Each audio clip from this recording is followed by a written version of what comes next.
Hey y'all, I'm Jack Ingram, and this is the Texas music scene. Here's a special treat for everybody. We recently had a chance to sit down with Malford Milligan before his headlining set at the Saxon Pub. Here's that backstage conversation. Check it out. 'Cause I love is drifting. It is a good day for the blues. Oh, sing along. Yeah.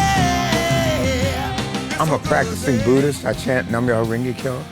And I was always, when I was born in the 60s, and I'm a black albino, and people would look at me in disgust, you know.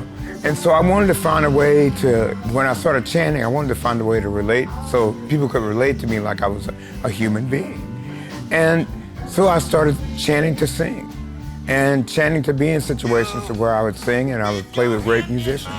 And so far, to be honest with you, I've gotten a chance to do all that and more. I've seen a lot of the world I never thought I'd see outside of Elgin, Texas. I've played with some of the best musicians in the world, some of the best people in the world. And I've been very fortunate, been very fortunate and very lucky. But no, don't make me cry. The age I started singing, I was 28. And it was the late 80s. Every band I've been in has allowed me to kind of be creative and do things that I would, and try stuff I would not normally do. Because I didn't know what I was doing, and I was really green, I didn't know what I was doing. I found my voice finally, I think, in Storyville, especially on the second album with David Grissom and Chris Layton, Tommy Shannon, David Holt, because I could sound like a lot of different people when I first started, but then I wanted to have my own voice. And singing in a rock and roll band, which is as loud as God, you don't have a choice but to have your own voice.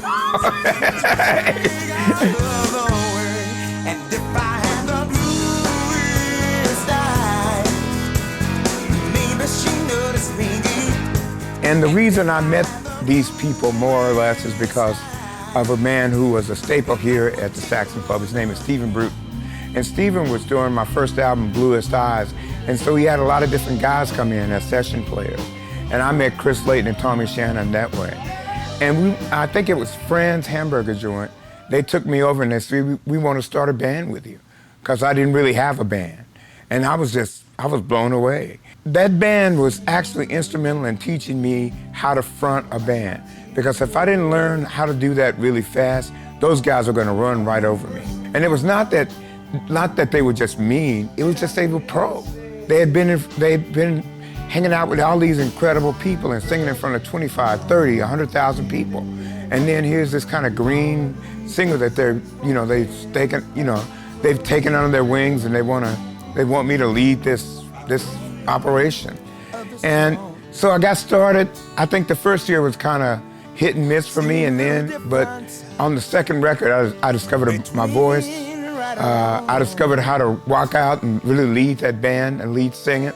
And I had a thing. I said, when I'm singing, the stage is mine. When you do a solo, the stage is yours. So I would always back up, and David Grissom and David Holt was solo. But until then, that was mine. And I had to learn to stake that out.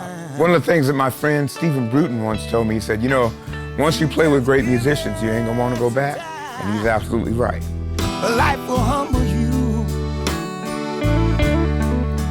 It will drag you through and make you lose your mind. I never really thought about the awards that much. What was more important for me was I was still learning my craft. And at this point in my life, I got my voice. I'm good at my craft. I'm not the greatest singer in the world. I'm not the greatest entertainer in the world, but I get by. And clubs will let me come in and play, and then I get to come home and play here, which is it's my house, because I love this place, this Saxon Pub. Until the rain, until the rain,